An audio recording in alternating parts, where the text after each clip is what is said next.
Hi, I'm Christopher Avery.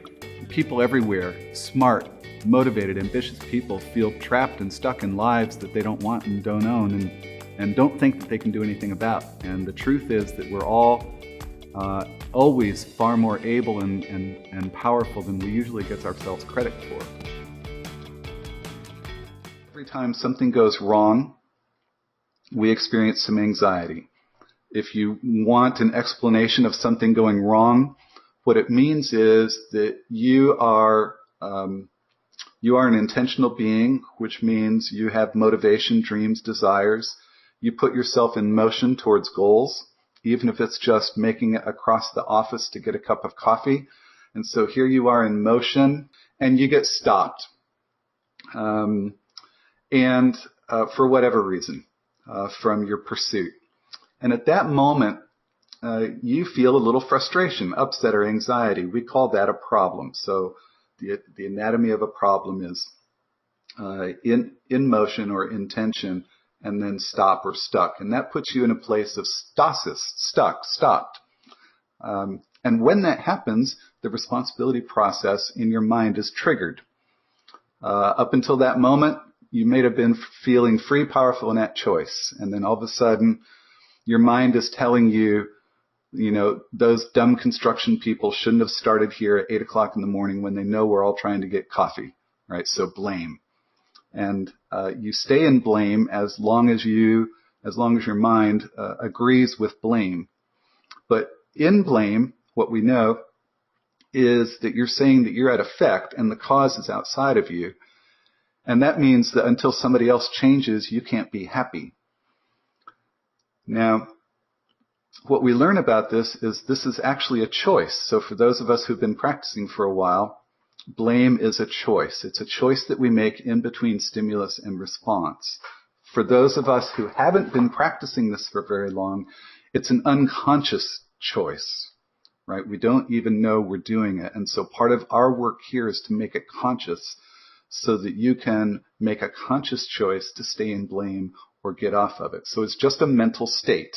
And it's a mental state with its own cause and effect logic. If you refuse to blame, you graduate to justify. Justify is a story. It's an excuse. It's a set of circumstances beyond our control, right? Well, everybody has to punch the clock. It was easier for those guys to get set up here for construction before everybody showed up for work.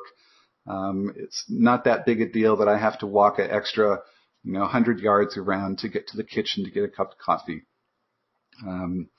So justify is the same in terms of cause and effect logic, in that the effect is happening to us, the cause is outside of us. The way it's different from blame is it's more of a story. It's actually much more interesting than blame, especially to engineers and other people who really have great analytical minds, is we have all sorts of story about why we can't do or have or be what we want. And it's in red because you and I have been told our whole lives that we shouldn't do these things, and yet we still do them. And one of the very humane things about the Leadership Gift Program is that we realize that when people are blaming and justifying, they're not bad, they're not wrong, they're not ignorant, they're not arrogant, they're not stupid, which our society has come to label people when they are blaming or justifying.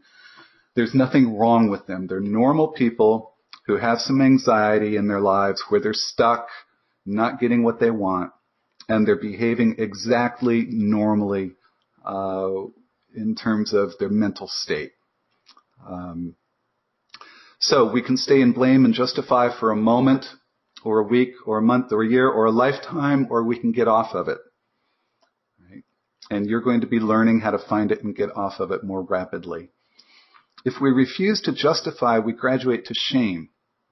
And in shame, we're absolutely sure that we're the problem and that we are our own worst enemy. We feel guilty. We deserve this. We shouldn't have stuck our necks out. We shouldn't have taken the risk.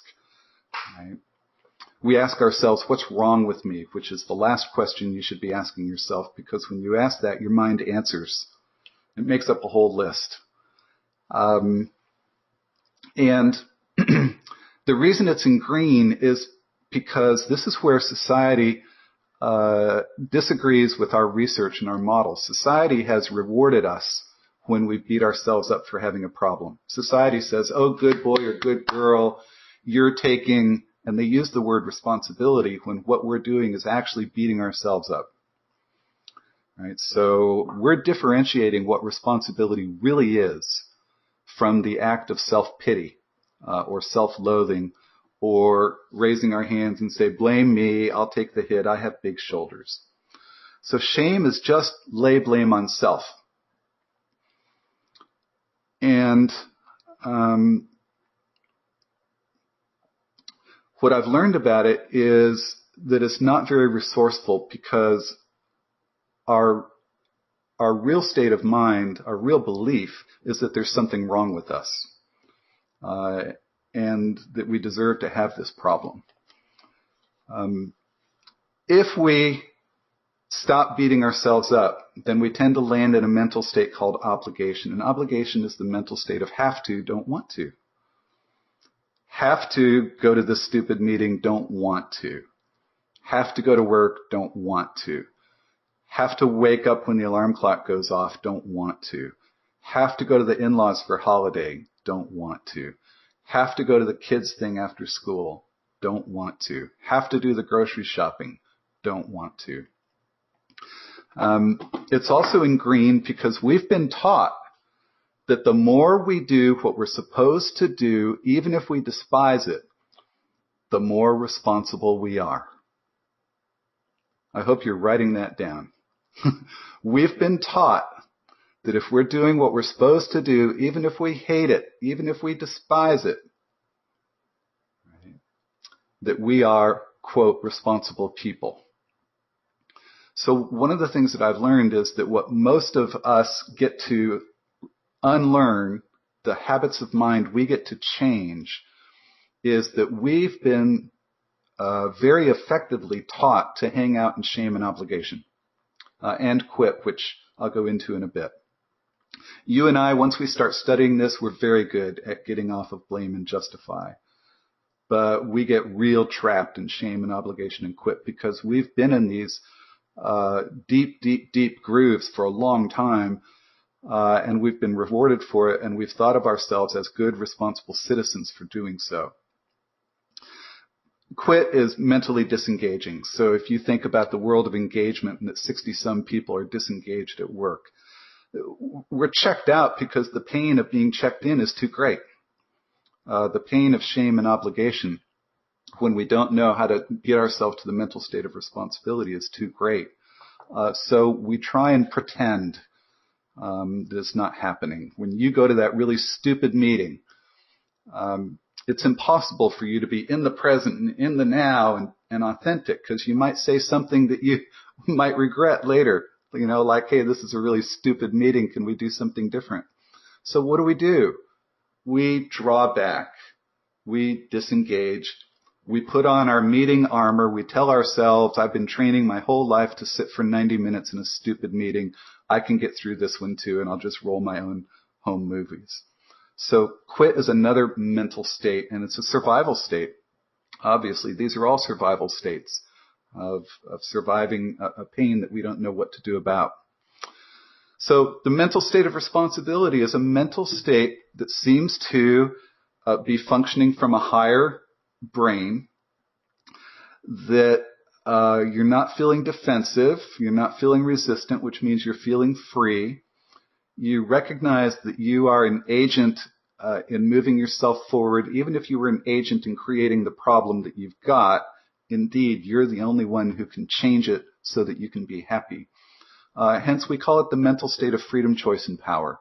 And you've achieved this mental state thousands of times in your life, every time you've overcome something and never had to look back and deal with it again, right? So you've experienced this mental state, and I want you to help to experience it more and more and more at will. But the leadership gift to me means that I was born with it. That is, I was born with a responsibility process in my mind, and so were you, and so is everybody in the world. seems to be the way we're designed to cope with crap that we don't know how to overcome immediately, the responsibility process, that is, that stack of words. So we're born with it, and I believe that every act of leadership taps into it, and every act of growth as a human being taps into it. But most people in the world never know they have this in them. In fact, it's only been a discovery over the last 30 years. But with 30 years of applied research done mostly by a handful of people, I'm one of those, we now know a great deal about how to learn it for ourselves, how to put it into practice every day, and how to master it. By master it means we spend much more time at the top of that chart than we do stuck down in other places. So what a gift, right? Now that you know that leadership is innate, now that you know that leadership is a natural ability that everybody is born with, but not everybody taps into. For me, that raises the bar on gosh, what are you going to do with this information?